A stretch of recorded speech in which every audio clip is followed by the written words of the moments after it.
Hello and welcome to My Xbox and Me, episode 499. That's wild to say out loud. I am one of your hosts, MC Fixer, oh man, I messed up.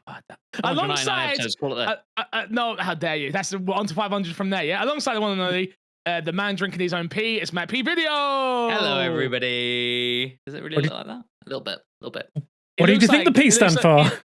It's either apple juice or it's non-alcoholic beer. It's a non-alcoholic beer. Well done, you.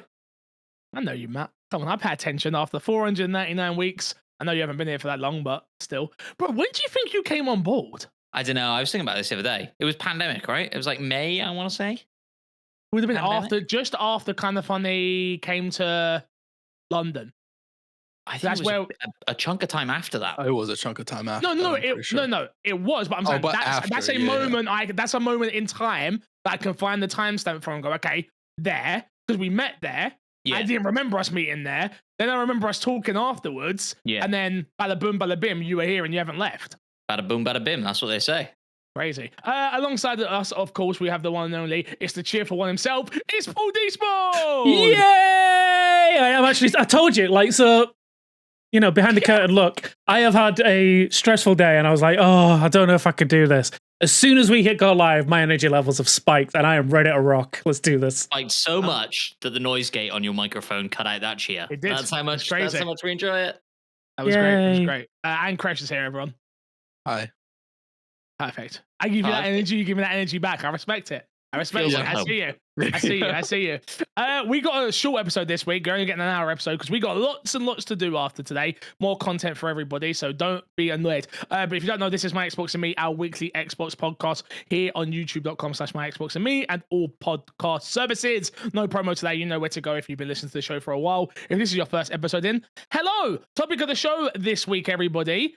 I have played a little video game. You may have heard of it. It's called Assassin's Creed Shadows. Ooh. Who wants to touch me?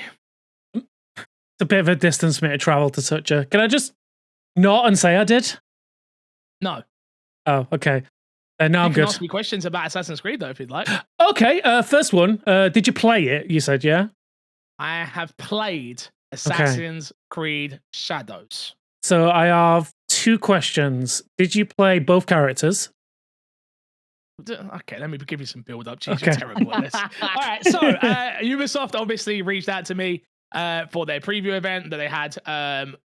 They had an event. Their events are different all the time. So you might go somewhere in the studio, you might get flown out to a different country, or you might do it from home where they stream the game to your PC and then you play it that way. So I did it that way. I was working from home. They were like, hey, Fix, you want to check out the preview and do some coverage for it? I said, absolutely. And so we'll have a preview video. It should be up right now. Check it on the YouTube channel if you haven't already, as of time of this going out. But yeah, I played the stream version. So they streamed it to my PC and I played it. We just start off by saying technology is crazy. Technology is great. Like, Matt, you can pull this face all you want, yeah? I'm not fully sold on cloud and all that stuff, but this was pretty cool. And I was like, don't get me wrong, it was in 1080p. It doesn't run in 4K. It couldn't run in 4K, run in 1080p. Obviously the game's gonna run in 4K, but I was like, holy god, this is this technology stuff, kid, it might take off, but yeah, I played it. Man, what a video game. Like I am don't give me full transparency for anyone watching for the first time. I do work for Ubisoft on a freelance basis. I am the streamer / content creator for them over on their Twitch channel. So just take everything I say with a pinch of salt. They didn't say I can't say anything negative. I'm allowed to my own opinions, but just take that with what it is. What a video game. Like let's be very careful in setting up expectations too crazily for the audience watching and things of that nature. And I'm always nervous when it comes to previews, right? Because you can pick a great portion of a game and sell that to people. I think I've been to many preview events where that's happened. I've walked away from it. No disrespect to this game, but like Metro was one of those games where I previewed that game, was like, oh my god, I'm a Metro fan now. Played it when it first fully came out and was like, oh, I'm still not a Metro fan. So I've definitely had those moments of like Preview high, review not so high. Mm. I just think this was an overall really fantastic demo, to be honest with you. Got to check out a lot of stuff. I'm going to focus mainly on the open world stuff and things of that nature. Because I don't want to say too much in a weird way. There's some stuff that I got to see that I think people are going to be very, very excited about. But I don't want to say because, again, I think I know what you're talking about. I think we should talk about it. Yeah. So I've got some questions. I don't want to. So go on, please. Okay. So the first question is, again, my mind slipped on it, but how long did you actually get with the game? Actually play it? I played the prologue, which was about, I'd say probably about an hour, I would say, give or take. And then I played from 9 till about 1 o'clock, of roughly, give or take. About 3 hours. The game. Yeah, about 4 hours. 3 or 4 hours. 3-4 hours. Yeah. I can do maths. Okay. And go on, Despawn. I was just gonna say, like, as I said at the beginning, like, did you get a chance to play with both characters? So I played with both characters. I got to play with I got to try out both of them. Just to start on both of the characters. Excuse me. Get out. I almost cried during the intro. Okay. Don't get me wrong, I don't think everybody's gonna have the same reaction that I had. And I think it's for very obvious reasons why I'm going to have that reaction over than you guys.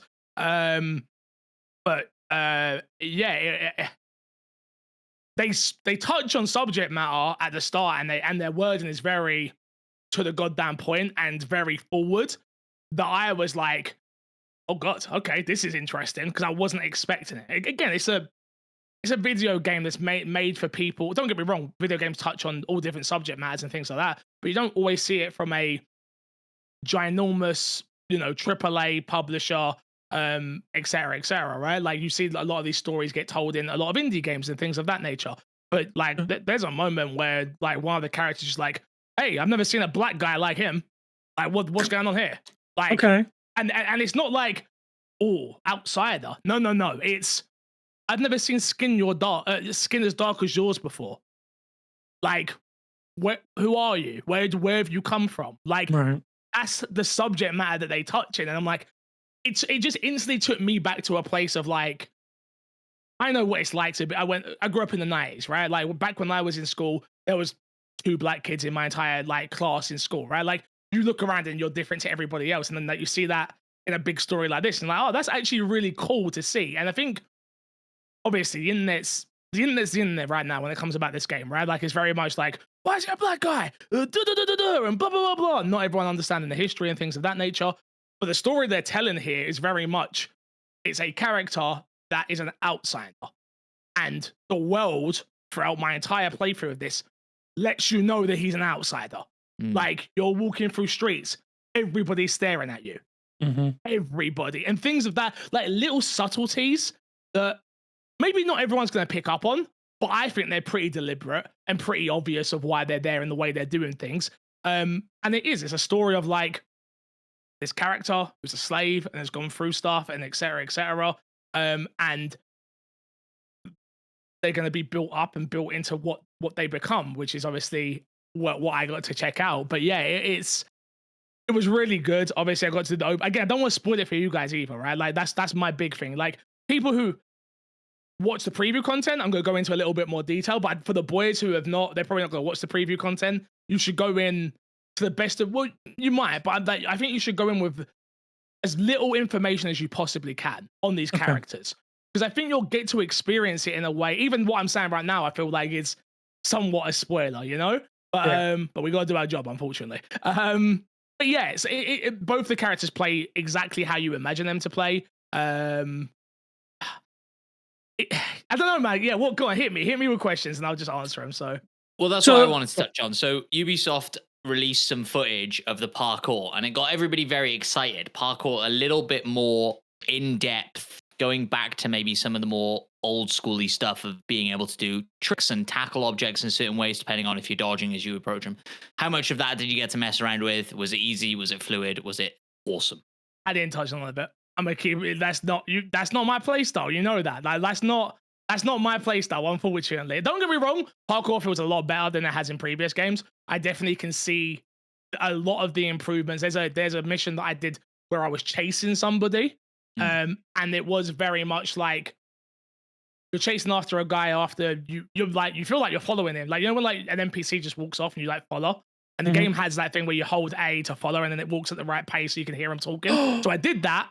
And then the mother just started sprinting.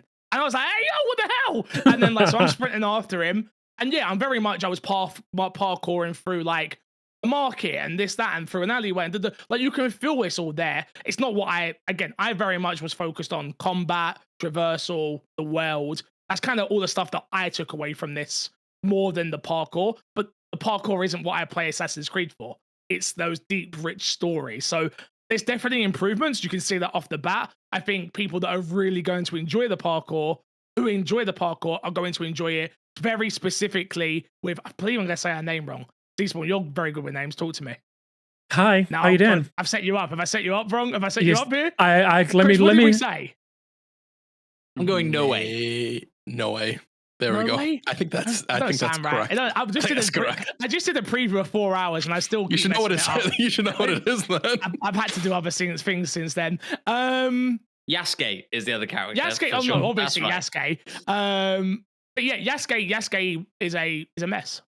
He's a mess when it comes to like, and I mean that in the funnest way possible. Like, there's a moment where I was traversing with Yasuke up a building to go and do the fast track to do the Assassin's Creed viewpoint, right?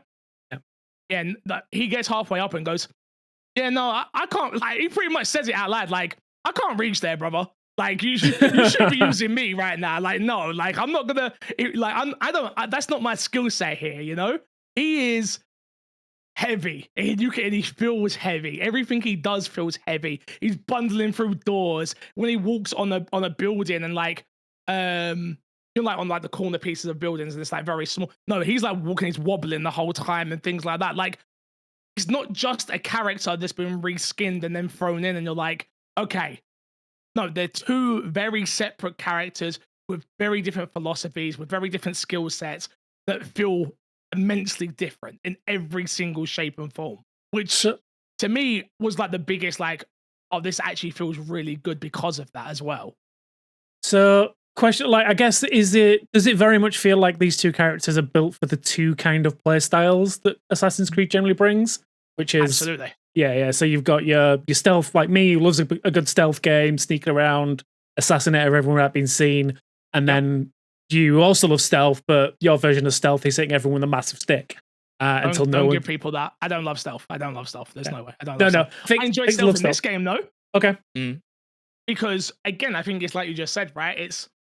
I feel like it's that thing of like, you know what you're getting yourself into when you select each of the characters. Mm-hmm. Yeah. Like, when you select Yasuke, you know that you're about to go, and they very much hint at like certain moments of like, hey, you're about to go into a big, not like, don't say it, but like, it's like in the conversation, it's like, all right, we're like, we're gonna go over here and fight, and it's like, okay, you're very much hinting at me to take a certain character, either or.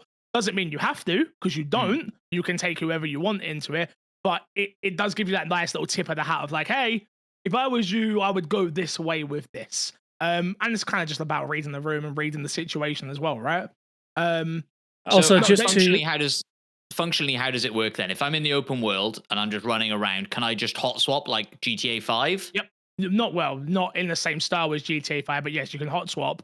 All you do is you go into the menu scheme, go over to your mastery, and then hold. I was playing with a PC, but playing with an Xbox controller, and then hold X, and it switches the character straight out, bam, instant. Sort of goes into like the animacy loading, like the animacy loading thing. Okay. But I'll tell you right now, I don't know what I was playing off of on the back in the office or wherever it was streamed from, but I was loading within about 4 seconds each time, every load screen. Nice. Maybe that gets into spoilers, so we won't go there. But yeah. Go on. I was just gonna say I looked up the name, and I, just to be the nerd that I am, her full name is Fujibayashi Naoe. Naoe. Anyway. Still don't sound right. I feel like I'm just being stupid though. You know, I'm terrible with names. I'm terrible with names. So you can switch characters at any time, and so like you were saying, so now I'm out of the open world. I'm approaching a cutscene that's going to lead me into the next thing. Yasuke and the other character are having a conversation about it. am I then like put in a screen where I pick, or does it just go back to who I was before and I carry on the mission? I can swap it there, or so from the instance in which I was dealing with, like, and I can only speak on what I was dealing with. sure. It very much is like they're having a conversation together, and it's like, hey, I'm gonna go and do this. You should go and do that, and then like it'll come up with like pick who you want to go with, sort of thing. In the scenarios, yeah, it feels very intuitive. It feels very natural. It doesn't feel like a gigantic like I need to think about the fact of like for this mission right now I need to set up this person. No, it's like, okay, now you are picking between whoever you want to for this set mission, and yeah, it works. It really does work. It's very much similar to like the dialogue options in this game as well. So it's the same sort of thing, right? Like you're picking each of the scenarios. I had a scenario which was the full story. It got to the ending and like the ramifications. Both the characters had beef with this person that we were about to fight, and it was very much like, who do you want to deal with this specific issue? And not only that, it allows you. There's an option you push X, I think, where you get to come up with the conversation pieces, so you can go back and see what each character has sort of said to get to this point, and then pick who you think is more suited for this issue. But does that feel to you like a lot more like you said natural, whereas rather than like you get to like the mission start screen, it's like, all right, you are doing the mission start screen with A or B. It very much feels like it's more conversational rather like. But it's two characters having a conversation about a situation they're about to tackle, right? That, and again, I can only talk on what I've done, but that makes more sense to me. If me and you go out and I'm like, hey, do you want a drink? And you're like, no, I'll go get the drink. One of us is going to make the decision and go get the damn drink. It's very much, it feels like that with this, right? Like there's two people having a conversation to get to a resolution. One of them is going to go and do one thing. One of them is going to go do the other. And you get to pick which way you go. They're both going to do the same. They're both going to tackle the same thing in which you would play. I'm not saying it's like option A, option B. That's not what I'm saying. So the outcome's always the same, but it's who does that, who gets to that outcome. Who's going to go and do it. The other person, one scenario was like, okay, I'll watch out over here. And once you're finished, I'll come and join you. And that's what gets said. Okay. So it's not, let me make sure it's very clear. It's not an option A, option B situation. It's very much, they're going to do the same thing, but you get to choose who tackles said thing. Yeah. And I guess leading into that, then I guess, are you mentioned briefly like missions very much feel tailored to certain characters depending on who it is, or does it feel very much like every mission is tailored to both, and it's just on how you decide to do those missions that the playstyle matters? So like you say, like you could be like you need to go into an area and kill everyone, and they're both tailored, like they're built so like if you wanted to do that stealthily, you could do it stealthily, or if you wanted to do it all sticks blazing or whatever as Yasuke, you can do that. Does it feel like some missions are more tailored to certain characters than others? I don't think so. I think it's the world is built in a way where both characters are well catered for. Okay, so it's very variable for both.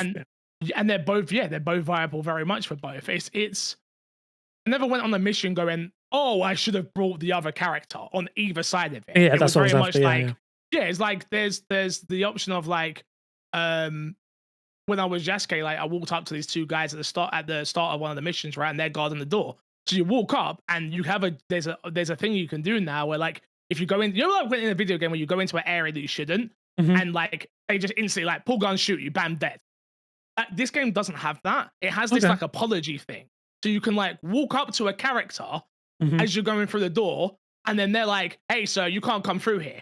So then you have two options of like either apologize or let's get on. Yeah. So very much I feel like that kind of leans into kind of like the Hitman-esque. So like if you go into an area that is like if you walk up to a door restricted, then the guard will be like, whoa, you're not allowed in here. Back off. And you get like a few seconds to back off, or they start shooting. It's not even really a few seconds. Like, you still have the few seconds, I guess, but there is an actual prompt to allow you to actually have the character say, hey, my bad, sorry, I'll get going, sort of thing. Which I found really cool. Yeah, I like that. Crash, talk to me. I don't like. I think from what you've said, I'm very excited for this. I don't know. I think the only questions I have would be like spoiler stuff, and you've said that like is something I should experience on my own. So I don't think I want to ask. What's the question? And then I'll try to answer it to the best of my ability. There's something that I got to see that I will not speak about. Okay. And I will not speak about it. And I don't want to speak about it because I want you all to just get to see it, because I think what they're doing with this is really goddamn cool. Mm-hmm. I want to know what that is, Fix. Now, you'll find out when the game comes is. out, or you'll watch somebody else's preview content, you know? Like me, I just don't want to. I just think it was such a fun thing that I was like, oh, this is going in a way that I just truly was not expecting. And yeah, it's just very interesting for me. I wasn't ready for it. No, Matt, we can talk about base building if you'd like. Okay, great. Yes, that's what I thought you alluded to, and then you've gone on about it too much.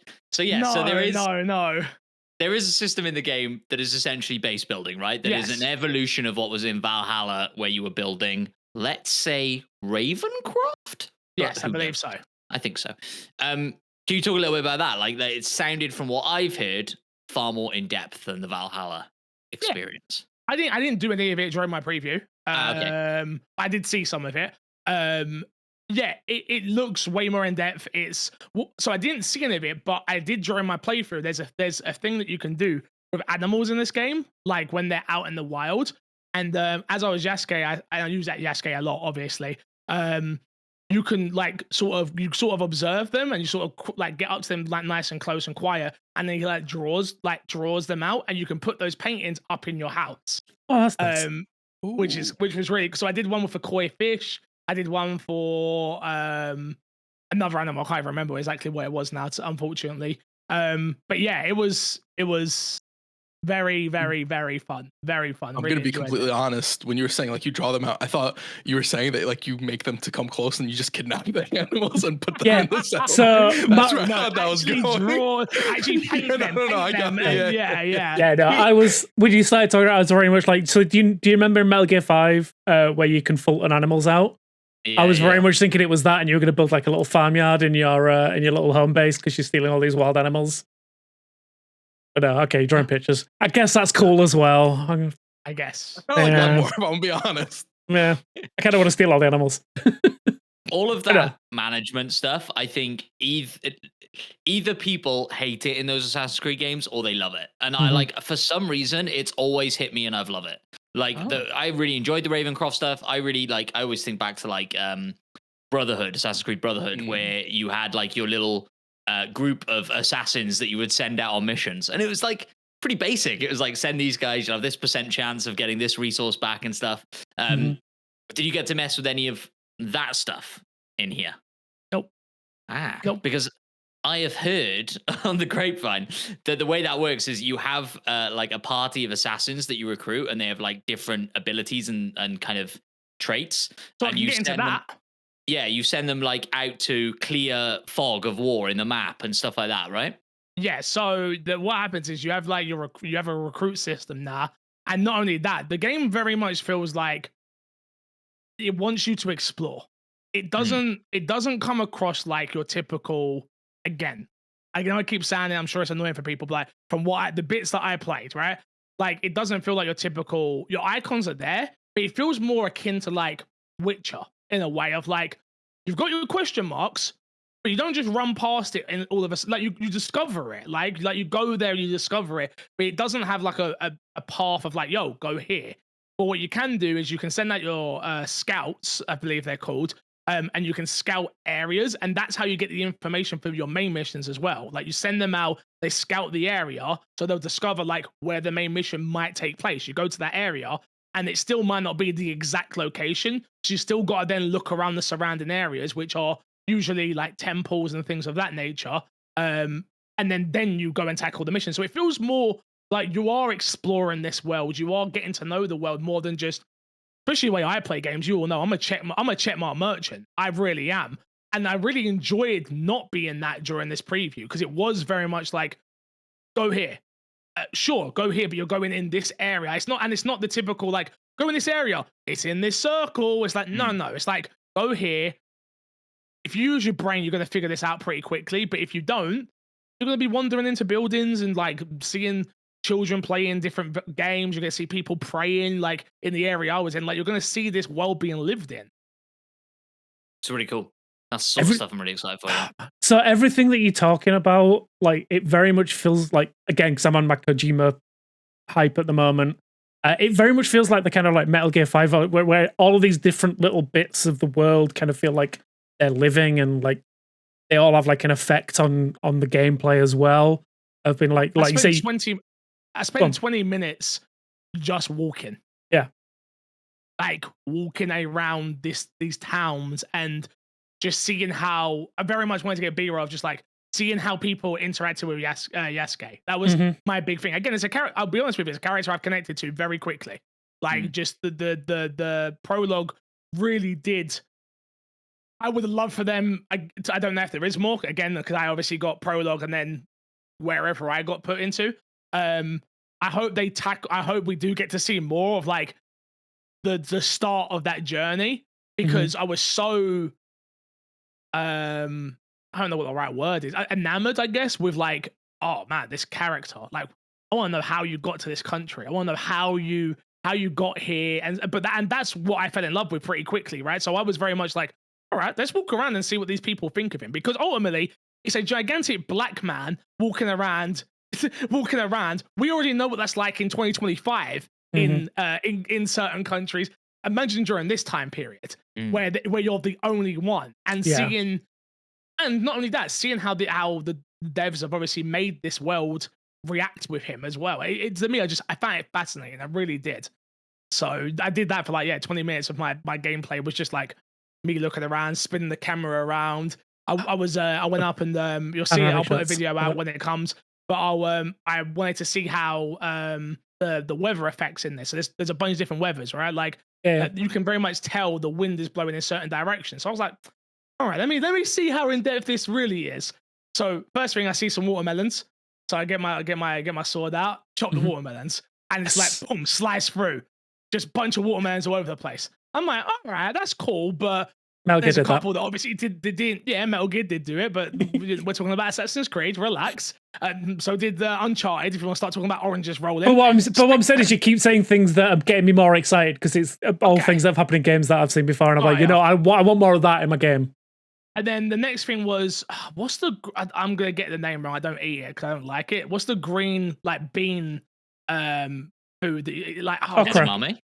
Edamame, thank you. Edamame. So there was, like, barrels of edamame, like, tubs of it on the market that I was at where I've hit these watermelons. So I'm like, all right, I'm going to hit that and see what happens. So I hit it, and they just go everywhere. And I'm like, all right, well, that's cool. Sure, whatever. Like, they've gone everywhere. Cool. They rolled down a hill. And then the wind comes. I just blows them everywhere. And I'm like, amazing. Man, that's pretty damn cool. Like, I can't lie, I was impressed. You know, it was just one of those moments of like, all right, let's see how in depth we've really gone with this. Yeah.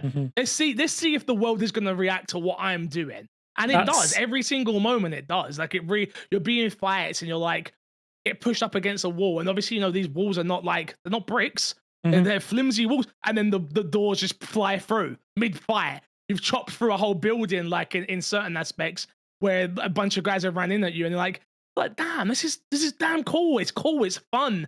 And I think the big thing for me was it's a video game. It's not trying to be, you know, ultra realistic, like etc. It's a video game, and it knows it's a video game, and it's a fun video game. And yeah, man, honestly, Assassin's Creed, from everything that I played from this, it's going to be a very, very special game. Especially, it's going to be a very, very special game for me. I think a lot of people are going to like it. I think a lot of people are going to love it. And yeah, I'm trying my best to talk. I hope I'm doing a good job of talk about it enough without giving you specific spoilers for everything. Because again, if I went into some of the storylines and some of the, I was like, holy jeez, yes, this is good. You've made me very, very excited for it.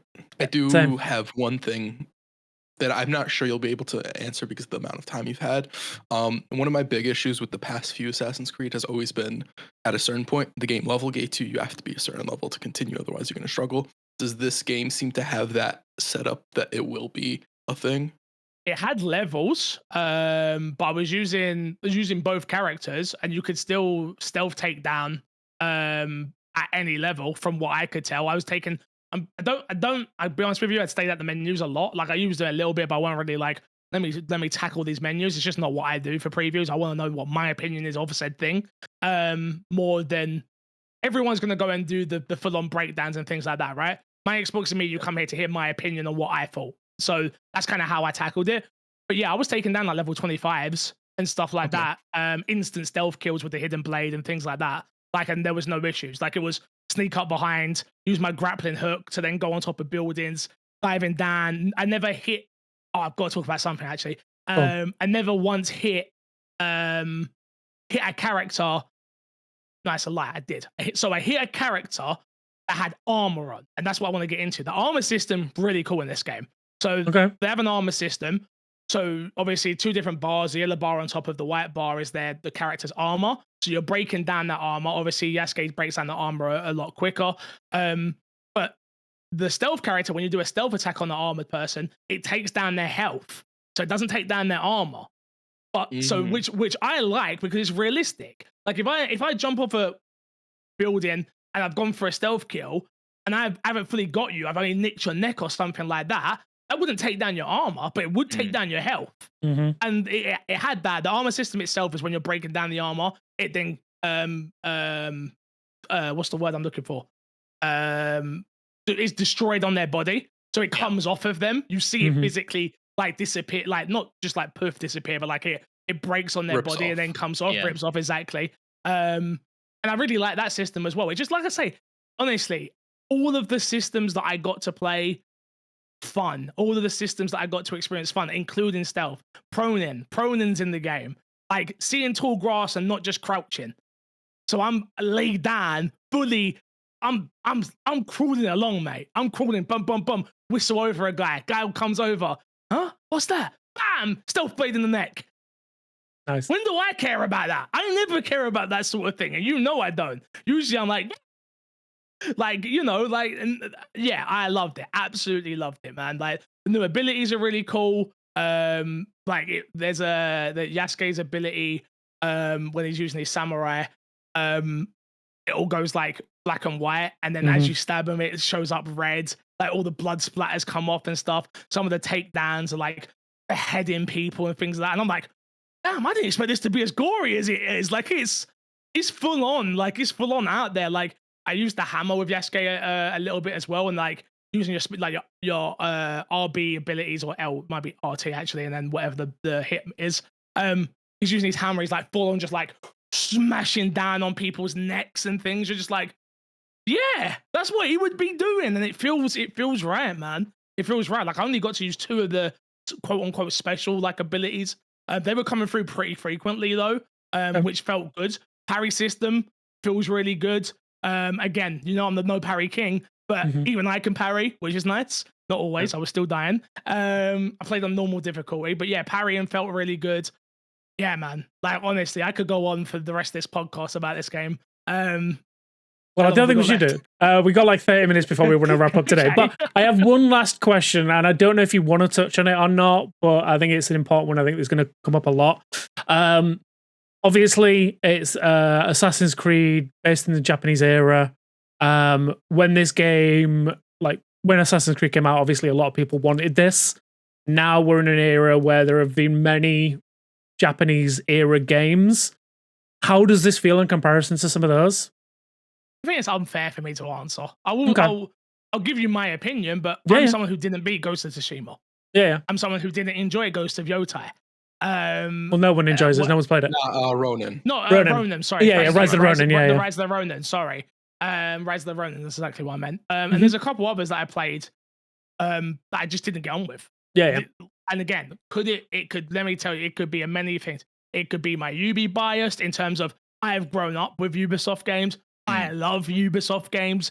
There's certain people who are like, it's not Ubi games, not for me, right? I love Ubisoft games. I always have. I've loved them since the day I got into gaming with Ghost Recon. Like that hasn't changed now for 32 years. So it could just be a case of I like this style of game. I don't know. I don't know how to answer it. Like it doesn't feel like those other games. That's what I mean. Does it feel like an Assassin's Creed game And in this that's era, what it is. rather than it being like, Yes. yeah, good. Cool. Exactly. It's not trying to be. I don't think it's trying to beat anything else. I think there's something. Again, we've said this before, but this is me saying it on a preview for something I played for 3.5, 4 hours. I feel like it has a great start for people who want to start the series for the first time, which there'll be people. I think it's got a great gameplay loop for people like me who likes all that destruction. It seems to have, and again, I use the stealth a lot less than probably you guys will, but it seems like they have the stealth unlock as well. From what I experienced, I had fun with the stealth. There was never a moment in this where I was like, oh, they're forcing me to stealth. No, I chose to play as this character. Nice. I chose to play as this character to tackle this stealthily because I felt like this made sense, but like this was the way to go. The other thing that it does have, it has a canon mode. So you can literally no dialogue options and it will be the canon story. Okay. Throughout. Interesting. Yeah, I found that really interesting. I was like, I wonder what that means for like select. I didn't get to check out what it meant for like selecting characters. Whether it was like this character's meant to do this. You would imagine so. Yeah, you would this is the canon choice. But there is in a sense, it is a canon mode that you can literally no dialogue options. The story is told to you. Okay. Interesting. See, I kind of like that as a like maybe as for those that like to repeat play through these kind of games. It's like you do your version, and then you do the canon version, and then you do when you've done that, you do the alternate canon. So you're like, what isn't the canon version, as it were? Yeah, I like that. Do all the opposite choices. Yeah. That is interesting. But yeah, that was my time with Assassin's Creed Shadows. I will go into more details during my preview. If it's not up right now, then shout at me because I should have been done it. It should already be up. But yeah, keep it locked, man. I hope you guys enjoyed what I had to say, and I hope it made you a little bit more excited.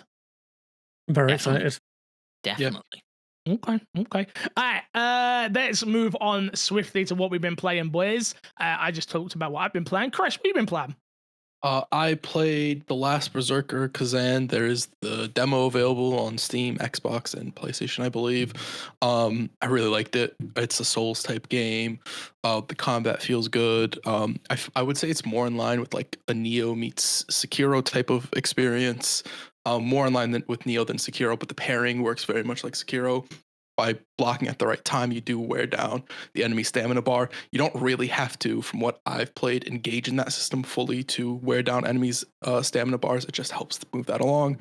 Boss mechanic, it does a really cool thing where as you fight a boss, by getting rid of a certain amount of their health, when you die, you spawn with more souls, so they reward you for how well you did against that attempt for the boss. So instead of having to like backtrack and refarm and stuff like that, you're constantly progressing as you do that. There's also a skill point system to unlock skills. You level that up as well as you fight the boss too. So it's like you're constantly progressing, and they never like fault you for getting stuck on a boss, which I thought was really cool. That's cool, yeah.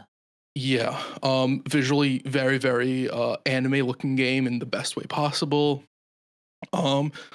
This game skyrocketed to one of my most anticipated games this year from what I played. Interesting. Huh? Yeah. Story? Much of a story going on, or is it just Souls ambiguous? No, there's a direct story. You play a character who they call a traitor. You have a soul possess your body. The intro is you dealing with the soul that's possessing your body, and by the end of it, you come to a conclusion. I don't want to spoil it. It's not really a big spoiler, but whatever. Sure. There is more of a story than like your typical Souls game in this. Yeah. I'm more interested. You just got me more interested. We all know Fix loves a Souls game. Mm-hmm. It's a Souls game. To be fair, this game is. If Fix were to enjoy a Souls game, he would enjoy this game. Do you know what the issue is? I've been in roleplay all day today, and I've been catching strays in character, like non-stop. So to come out of character and still be catching strays, crazy. Crazy. I'll have you know, I gave Elden Ring a top 4 spot on my game. I'm well aware. We're well aware. Top 4 spot for a game I never finished. It's wild. It's not that he never finished. I have no problem with that. I'm joking. I got to the end. 4 hours. 4 hours? That game time definitely says way more than that, but I don't know what you're talking about. Now it does, Now, of course. yeah. I don't know what you're talking about. When is the demo's still up? Can you remember the release date off the top of your head? It's March. coming soon? March 27th 6th or something like that. It's around March. There's a bunch of good games coming around March, so it is kind of a rough period for that game to come out, I think. But 27th. Is it on Steam? The demo? Yeah. Demo on Steam? yeah, you can download it. I'm gonna download it. I'm gonna download it. Do you know what? I don't know how I feel about it. I'm Should gonna I download download the demo or should I just wait for it to come out? Is it question? Crash, you'll know this one. Yep. Is it one of those where the demo is the precursor to the game and you can play it after, or is it just the? Yeah, so your save carries over. If you play, Okay, perfect. I'm even more in. Yes, I'm in for sure. I'm in. I can't That's a find good it. question because I completely blanked it. The last Berserk. First Berserker. The first Berserker. First Berserker. I said last Berserker. It's first Berserker. I said. Crash is last. playing the sequel. He's already in on the Crash is already in the Sequel. sequel. I'm playing the sequel. It's the first Berserker. Yeah. That is 100% He's actually on playing. me. We're all He's actually playing 2025. The seventh and last entry in the franchise. We're all in 2025. Time traveler. Shit. He's that far ahead of us. Crazy. Eastbourne, what have you been playing? Same thing I played last week. I am still on my Death Stranding kick. Old game is old. You're old. Reach. Reach. But I finally get it. I get it. I finally got to a point. 7 years. It took me 7 years and like many attempts to play this game. The Steam Deck has done it. I am finally like a good 30, 40 hours in now on my playtime, it says. But yeah, I am finally, I'm getting what Kojima was trying to do. It just took way too long to get there originally. But now, I'm finally like, no spoilers for anyone who hasn't played it yet and wants to. You can spoil the game. You can spoil the game. I give you permission. Cool. All right. Fully, the game, it was very much sold of like, there's no like direct combat. It's all the sneaking and delivering. There is full on combat in this game. And it feels like Metal Gear combat. And it's was that no, when they showed off full on combat before. Well, it was very much like you don't. Yeah, it's kind of like you sneak around and like stealthily take people down, but and that you can. There is little bits where you shoot like enemies, like ghost enemies or dead enemies wherever they are in the game. But no, like there is full on like I'm getting to the point now where I'm just running around a field with a assault rifle taking out terrorists. And but didn't they show that? I'm pretty sure they did show that, right? Sure they did. I remember. I mean, it's 7 years ago. Who knows? The conversation around the game when it came out from reviews and stuff like that was certainly not focusing on that, right? Yeah. It was focusing on the delivery walking aspects. simulator, like, and yeah, I would be, if you love Metal Gear 5, I wouldn't be like, oh, you're gonna love Death Stranding. Yeah. As someone who's now playing it and I'm knee deep in it, I would say if you are still looking to play this game, it does a very good job of telling you which are the main missions and which are side missions. Do all the main missions to unlock the different new abilities as they were, or new unlocks, because they very much make everything else easier. Like there's a bit where I'm running around in like a frozen wasteland in the top of mountains, and the main missions straight away gives you the ability to run a lot faster in snow and along hard terrain. And because of that, it makes it like so much easier to do all the other missions. And as you start building up the area, you can get like zip lines, which make it super easy to traverse everywhere. But yeah, no, like I'm really enjoying my time with it. Like I wanted to play it because I knew that Death Stranding 2 was coming out this year, or supposed to be out this year. And very much I wanted to get to a point where I could be like, I'm right, I want to jump into that anyway. So I wanted to finish this and like get an idea of what is going on at least. But yeah, now that I'm like fully entrenched in it, I'm very like, no one knows what's going on. I know it's fine. Exactly. Yeah. Exactly. You've seen the trailer for Death Stranding 2. Knowing what happens in Death Stranding 1 is not going to help you here. There's a weird puppet man. Troy Baker's playing a guitar. Yeah. So here's the thing: all the weird trailers stuff that we got from Death Stranding 1 of like Guillermo del Toro carrying the baby jar through a sewer as Mads Mikkelsen and his ghost soldiers attack you makes sense when you get to that point in the lore of the world, but on their own they make no goddamn sense whatsoever in the trailers. But when you start, like, it starts kind of making sense where they start popping up and stuff. In lore, I'm not saying like they make like it's this totally is them going down the shops. It's like it makes total sense. No, it's still weird as fuck. It's Kojima, come on. But it starts to make a bit more sense. So now that we're starting to see these weird things that are coming from Death Stranding 2, I'm interested to see how that's going to play out in the world. And yeah, like I am very excited. Like I'm more hyped now than I ever was for Death Stranding 2 after Sounds like a YouTube video to watch. That sounds and then play the second. If I'm honest, that's what it sounds for like. sure. Yep, for sure. Because it's well to me, I feel like 2 is going to be more combat heavy. Yeah, very like, much so. From what I gathered, like from what I'm seeing, I could be wrong. Or from again, I've not played the game. I don't know. I've never touched this game once. Mhm. But from the trailer, I'm like, oh, this seems like it's going to be more Metal Gear-y, and I love Metal Gear. So like, yeah, this game you've just explained it's still not Metal Gear to me. So it's like, no, it's if you've played Metal Gear 5, it's got like the kind of hallmarks of the gameplay loop to it, and like doing missions and all that kind of stuff. Only this is a bit more like free flowing and open world esque than Metal Gear 5 ever was. Whereas Metal Gear 5, you jumped on your helicopter, picked a mission from a menu, and then went off and did it. This is very much just running around in the world. Like this feels like the open worldness that I would want from Metal Gear, with all the Kojima weirdness that I love. So yeah, I'm really enjoying myself with it. I know old game is old, but I need a me game. This is my me game. That's what they say. That's what I've heard on the grapevine. What have you been playing? Sweet FA. Perfect. Love that game. It's my fave. Could be game of the year. Could be game of the year. All right, should we get into this week's dashboard then and talk about some news? First up, PlayStation has just reportedly cancelled 2 live service games that would likely would have launched on Windows PC. The information I've got here is it looks like they've cancelled a first-party Ben Studio and a Bluepoint game, the latter which would have been a live service God of War title. Fresh, you did the news. Talk to me. What's going on here? Well, I mean, pretty much Good. just you just covered it. Covered it. There's not much more to add. That is like pretty much all the info we have from the insider source. They were working on 2 games that got canceled. One of them was made by Ben. That was a God of War live service game. The other one, I believe, was new IP, but I don't think it's come out exactly what the game was.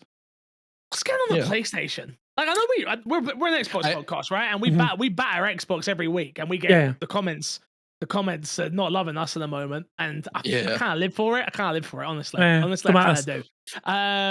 But PlayStation, bro, the Spider-Man multiplayer game would have been amazing, right? No? Yeah, maybe. Yeah, possibly. Maybe not. I think. Well, you say obviously, but who knows? Can you guarantee that a multiplayer game of the quality? Because you have to remember, we know what Spider-Man is, right? Mm-hmm. Yeah. You make a multiplayer game, you can't just tone down any of the quality. It has to share the same amount of quality and be a multiplayer game and be a live service. I think that's a lot of asks for it. Yeah. But I think Ghost of Tsushima did it well, right? Where it's like a different thing, and it's like you're doing like almost like kind of raid stuff. Co-op. Yeah, but that was totally. Like I think you could do something like that, sure, but the Spider-Man thing that got canceled was supposedly like its own game. So like it has to have all the bells and whistles that you would expect from a Spider-Man game. Yeah, it has to live up to the hype. My next question though would have been, who the hell was asking for a live service God of War game? Jim Ryan. Maybe. I think this is them stopping that like big this is like Jim Ryan's out. Jim Ryan's on his way out. So they're like, those bad ideas he had, we don't have to do them anymore. It's fine. But yeah, like seriously, what we think of what God of War, and I still haven't played the second one. Yeah, I'm an idiot. Come on, no one wanted that, surely. The only way I see it like possibly working is the DLC they dropped for the second one that had like a roguelike mode, and I'm like, that could work in like a co-op setting, but like the game as a whole, not really. It really is just that experience. If you wanted to make that a live service experience, which I don't know about. One of your players is Atreus? No. No. Yeah, he was. I would. No. Sorry, make that noise once more time. Nailed it. Who wants to be player 2 in that one, right? No one. Apparently, go on. If that's your reaction to that statement, you're probably not going to like the second game. What's the second game? Don't listen to. Wait, what? Why? We're moving on. Why? We're moving on. Matt's spoiling. Just ignore Matt. Matt's spoiling things again. Matt, shut up. Wait, on this particular so podcast. That lost. set Don't you worry. up to dislike the game. Just ignore Yeah, Matt. don't worry about because it. what Matt's saying is irrelevant. Yeah, Matt's being an idiot. All right, fine. Moving on. Story number 2. Ubisoft's assets might be broken up as founder seeks deal with major Chinese publisher. I would like to mark this one with a humongous rumor. Nothing has been confirmed, etc., etc., etc. Crash, take us away.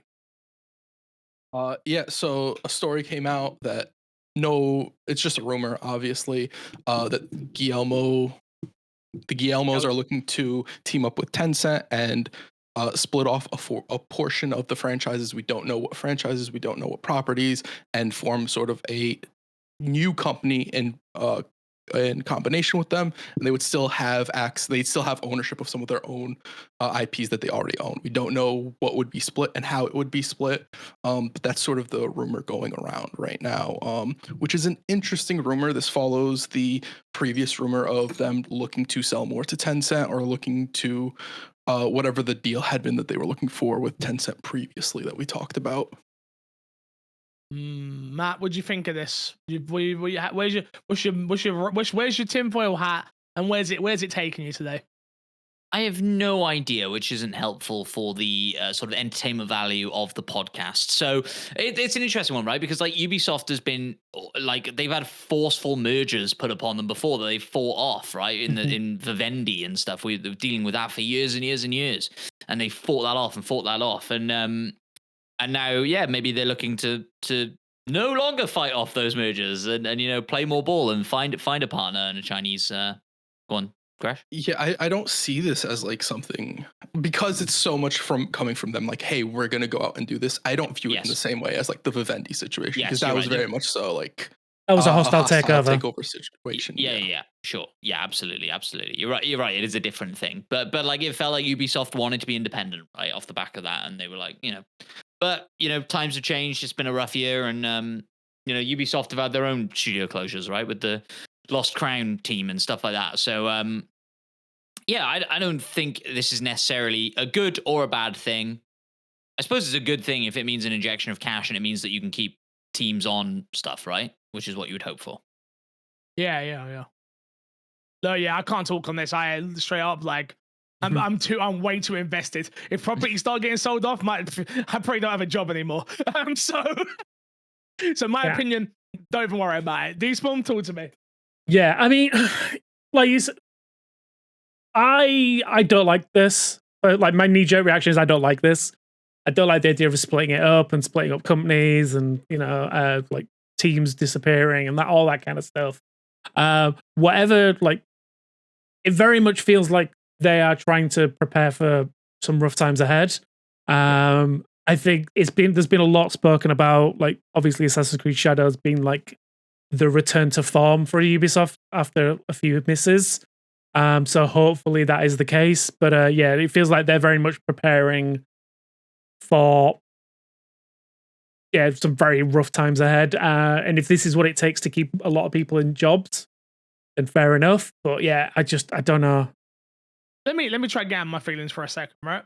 Go. I do think if this is the thing that keeps Ubisoft still being Ubisoft and making the games that I enjoy, then I'm all for it. I will say that, right? Like take out my selfishness and my taking myself out of the situation, right? Like just Corey Spearman, the gamer who loves Ubisoft games since he was 11 or whatever, right? Like if this is what allows Ubisoft to keep operating the way they do and to focus more on, the Assassin's Creeds, the Ghost Recons, the Splinter Cells, insert other big franchises, Far Cry, etc., and it allows them to keep making those at high quality standards and for them to elevate what those games are and, going forward in 2026 and beyond, then I'm all for it.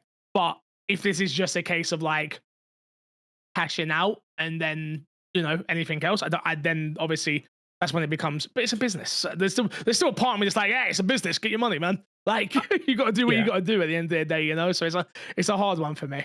Yeah, the one thing I will say very much quickly is that the way that Ubisoft and the Guillemets are moving, it very much doesn't feel like they're trying to cash out. It very much feels like they're trying to, if we're taking the rumors at face value, it very much feels like they're trying to like put some like power back behind the company.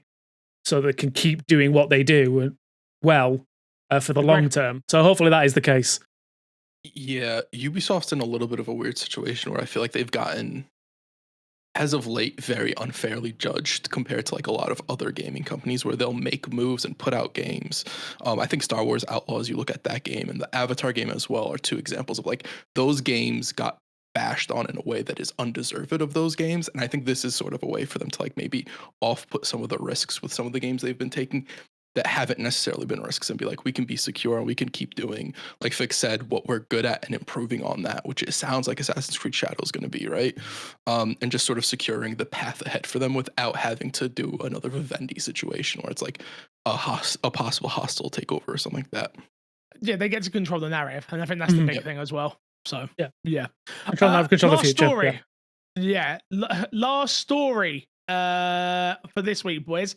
We can't not do a podcast and not talk about it. The Switch 2 has been finally announced after it was leaked and leaked and leaked and leaked. No, Matthew. There was none of this. There was no clickies. I know. There was no clickies. It kind of upsets me a little bit. The click is like, yeah. I mean, maybe they'll still keep the click. They might keep the Switch click. 1. No, because it doesn't click in anymore. There was a clack. It clacks sideways now. It's a clack. There ain't a click. It's true. Yeah, it's not the snap. Yeah. But yeah, January 16th, we finally got to see what the Switch 2 is. To go through it quickly, bigger screen, new Joy-Con design, magnetic Joy-Cons with a much sleeker design in terms of like they kind of slot in a little bit more. So much better than what the Switch has right now, I have to say. Yep. If it works, it easily breakable. Yeah. Easily breakable. That was my first thought. It doesn't undock mine. I don't undock mine, so it doesn't really matter to me. Yeah, I don't either. But it's also, is it easier to break, but it's also easier to fix? That's probably true. It would be a question as well. Probably. Yeah. The control, like the control sticks look very good. The rumor is that they're Hall effect, which I don't know if that's the case. For those who don't know, Hall effect are very good at preventing drift. Oh, okay. They are custom geared for that. It's all magnetic rather than like being actual linear. So yeah, it's a lot easier. Like the Dreamcast had all effects, so like infamously the best controller for Joy-Con drift. Oh, interesting. Didn't know that. Yeah. I've got like 3 controllers that have got Joy-Con drift, just analog drift now. 1 PlayStation, 2 Xbox. Yeah. I'm pissed off with all this shit. My Switch. How? You don't even use. You don't play games. That might be the problem. No, that's maybe. Interesting. That's actually a good way. My controllers get analog drift all the time as well. Yeah. I've only got one controller out of all of my controllers that's got analog drift. I'm really mad about it. Yeah, my first Elite one had it, and my Joy-Con 100% has it. Oh yeah, Joy-Con. We have it. I don't think I've had interesting enough, I don't think I've had a Joy-Con have it. Me neither, although I did plug in my Switch for the first time in since we played Mario Party, probably. New Mario Party, yeah, boys. It's fucking good. We should play. Okay. Well, we can all play it on the Switch too, because it is backwards compatible. Maybe. Thank you very much. That was my segue. Thanks for ruining it. Thank God. These guys had that. Did I ruin it, or did I do it? No, you did. You just took it. It's fine. Mine. Fully backwards compatible. Caveats. Apparently, rumors of a new Mario Kart that was kind of shown, but maybe not. We don't quite know. Definitely, no rumors. That's 100% a new Mario Kart. Yeah, I'm just.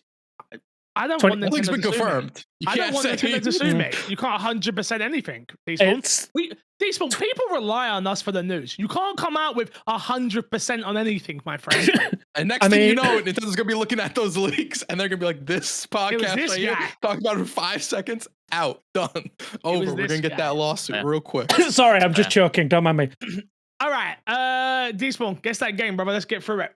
Hello! For those who don't know, Guess That Game is our weekly show where one of us picks a game and the other members of the team have to guess that game with yes or no questions. You have 90 seconds. Kresh can clarify the rules if I get these wrong, but it is, like I say, yes or no. It's up to my discretion what the answer is. You can argue with it if you don't like it at the end. If you're all fine with the answer and I win, like by none of you guessing it, I get a point. Yep. I also have a. Let me stop for a second. Trivia. I have a trivia question. There we go. Thank you. I have a trivia question. If you guess the trivia question, you also get a bonus point. Matt is going to do the timer for us, apparently. Yeah, okay. Okay. Yeah, we can just go. Okay, I have. Order? So we are going to go from my screen. We are going to go Matt, Fresh, Fix. I have. Let me make sure I am on the right screen. Podcasting, baby. I am. I am good to go. Ready when you guys are. Start that timer. Did it launch on the Xbox Series generation of consoles? No. 360? No. Xbox One? Yes. It's me. Is it a third-person game? Yes. Action adventure? Yes. Female protagonist? No. Have you played the game? Yes. Sci-fi? No. Have I played the game? I don't know. Okay. Interesting. Do you shoot guns in the game? No. Hack and slash? Yes. Do you use swords and stuff? Yes. Jesus. Pass. Is it a simulation game? No. IP? Is it like a pre-existing IP? Yes. Is it by one of the big publishers? Big Four? Not the big four we talk about. No. Oh my god, I'm so lost. What's that mean? Pre-existing IP. EA You said no to Activision. sci-fi, right? No, not sci-fi. Oh no. Do you have romance options in the game? Yes. Anime game? No. We're out of time. We're out of time, gang. So, does anyone have an Xbox idea? One, No. not at all. Third person, action adventure. Despawn has played it. There's swords in it. It's a pre-existing IP. Did we say yes to sci-fi? No to sci-fi. No sci-fi. No shoot guns. No shoot guns. No shoot guns, and I forget the answer for if there's romances. It was no, correct? No, There is- romances, there is- yes. Yes. Oh, Yes there to is romances. romances. There is sexy time. Yes. I got an answer. Okay. I could be totally wrong, but we'll find out. I know you. I know you so bloody well that I think I've got you. Okay. Does the other two? I've got one. I'm going to be angry if I'm right because Okay. I'm going to have a go at you about one of the answers you gave. Okay, that's fine. Perfect. You can be angry at me. Crash, do you have an answer? Matt, go first. I do. Okay. I am saying it's Stardew Valley. No. I'm saying it's Kingdom Come Deliverance. No. Assassin's Creed Odyssey. No. The answer was The Witcher. Specifically, The Witcher 3 I was thinking of. Oh, yeah. Okay. I don't know. All right. Fix, have you played The Witcher 3? Yeah, I have been. Okay. No, that wasn't the thing that got me though, Hey. so don't worry. No, that's I'm fine. just gonna say, Despawn said no to sci-fi, and The Witcher technically has sci-fi because Siri visits the cyberpunk world. I'm just saying, like, there's sci-fi. It's a fantasy game. There's sci-fi. I'm just saying. I think you would have been more annoyed him if you called that game a sci-fi. Yeah, 100%. Yeah. 100%. Yeah, I think Despawn yeah, called you'd it be right. I think he pissed. called it right. All right, give us the trivia question then. Okay, so this one is good. Go on. What? Do we agree Despawn gets the point? Yeah. I think he is. Oh yeah, definitely gets the point. Definitely gets the okay. point. Yeah. Let's go. I'm happy. All right. So the one I've got here is where was my trivia gone? I had it right in front of me. There we go. So the trivia, I'm going to give you multiple choice for this one. One of the characters in the game, a female character called Priscilla, is the sister of a sister of a Marvel movie actor. I'm going to give you multiple choice and you can guess which one it is. Okay. Is it Chris Hemsworth? No. Might be. Wait, can you? I'm so. Do you want me to confused. re-go for the question? Okay, yeah. Yeah, So- re-go for that question. There is a character in The Witcher 3 called Priscilla. Yeah. She is voiced, but I'm not going to give you the surname because Voiced it'll by. Got it. by okay. somebody. A lady called Emma. And her surname will tell you who it is. But her brother is a major Marvel MCU actor. The multiple choices are Chris Hemsworth. No. Okay. Paul Rudd. Maybe. Okay. Tom Hiddleston. Okay. Benedict Cumberbatch. Tom Hiddleston, lock me in. Interesting. I'm going to go Cumberbatch. Okay. I'm going to go Chris Hemsworth. Okay. Chris Hemsworth hasn't got a sister. I think he does have a sister. We're about to find out. I don't know if he has a sister because it's not his sister in this game. Somebody got a point, though. Oh. Fixer gets a point. Ooh. Crash, the giveaway there was surely they had to be British. Mm-hmm. Australian British. To me, same thing. I get it. Hey, you go back far enough. You go back far enough. They're British. You know what I mean? Yeah. Priscilla That's a wild thing to say. Is voiced by Emma Hiddleston. Fair, that's correct because the reason I ruled out Paul Rudd and it can't be Paul Rudd is because Paul Rudd's American. Right. So I was like, it can't be. So I should have ruled out fucking. What's his face as well? Yeah. All right, boys. Blind ranking. The Discord has answered, Crash. The Discord has answered. Congratulations to everyone who's been putting them in there. We need more already, so keep them coming. But let's go. I can finally play blind ranking. What we're going to do here is we're going to blind rank these video games and then and then guess the title. Are we ready, boys? Let's do it. I'm ready. For whichever one you pick, just put a check mark afterwards, just so we know. What do you mean? Like as a reaction. Yeah. As a reaction, just react to it. So we know. Sure, fine. All right, first game is Super Mario Bros. Oh, 3. Super Mario 3 specifically. Okay. It's a good one. It is a good one. Should we go 2? I'm thinking. 2? I mean, I wouldn't I don't know what the list is going to be, but I've not a problem with it being on 2. I'll put it 3. If I knee jerk correction, would be 3 for me. Okay. Never been a Super Mario guy. Never. Are you just hoping the next one is Gears of War 2 and then the other one is Fable 3 and then we're just placing them in the... Well, imagine it. Wait, hear me out. What about if it's all 3 games? It's Mario Bros 3, Gears 3. Gears 3 destroys Super Mario Bros 3. Just saying. I'm not sure I agree with that statement, but... Crash does.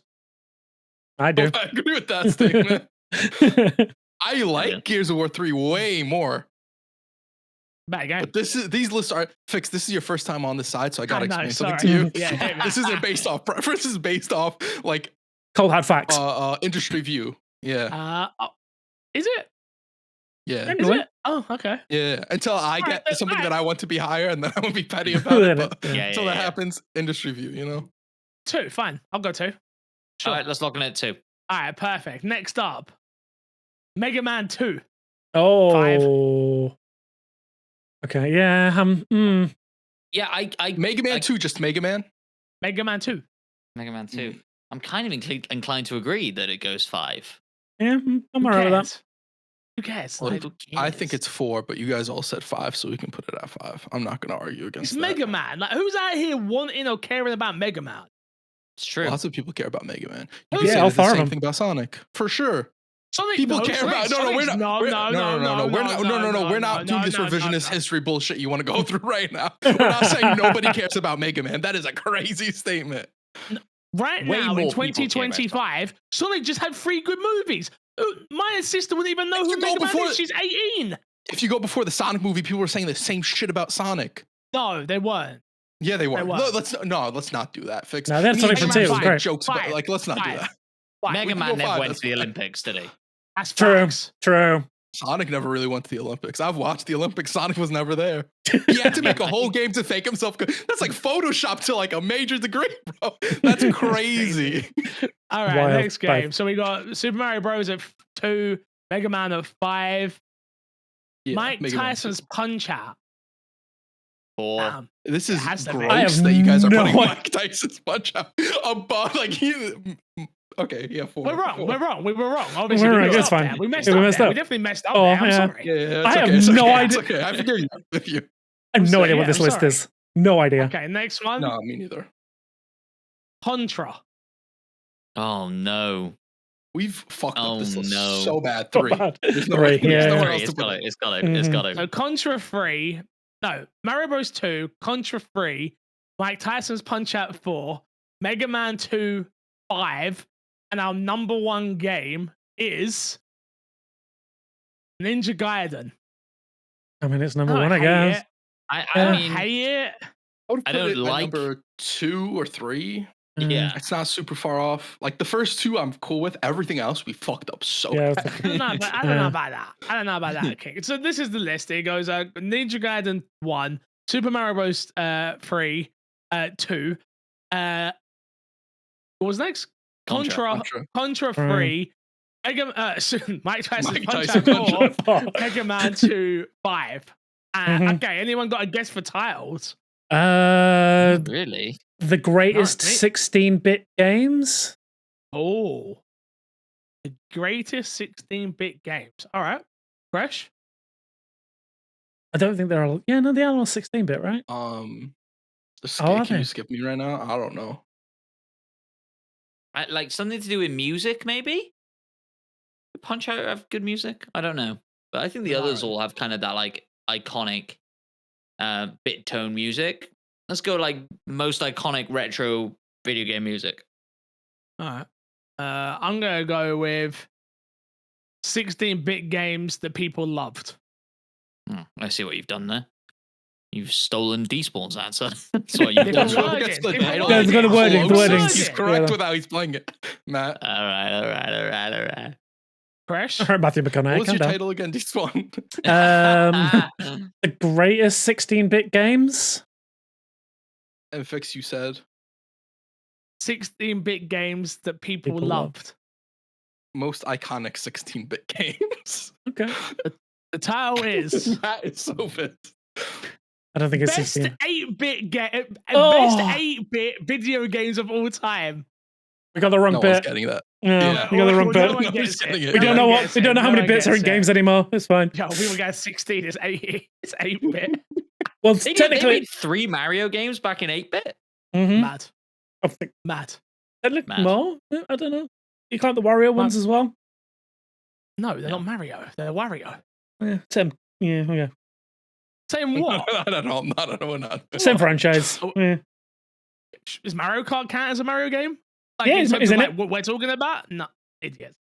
Fix a sag. Remember, you can email in my Xbox and me podcast at gmail.com. We got one question this week. It comes from Orange and Cookie Man, who says, is Jez Corden correct? From Windows Central. Okay. He's just Disrespectful to called Jez him- Corden. Is Jez Corden right to say, quote, Play Anywhere is the best exclusive Xbox has? Play Anywhere is the best exclusive Xbox has. Yes. Why? No, because Well, it's they don't have that as an exclusive. What do you mean? Steam has it. No, but no, they don't. No, don't. What are you talking about?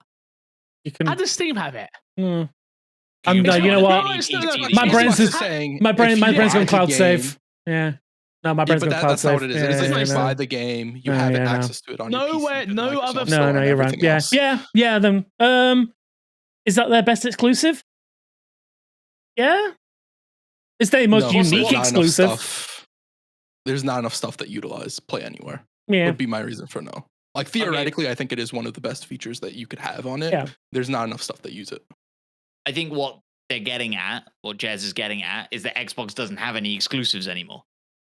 No, I And think so- he's and getting so- at. I don't think so. I I disagree. think he just think really he's- likes the feature. I think he's just getting at the fact of like exclusive features are something of the past. If you look across a PlayStation and Xbox, it's all the same crap, right? Like Xbox actually have something unique with Play Anywhere because they bought into the PC ecosystem so early on. Mm-hmm. So I kind of am inclined to agree that Yeah.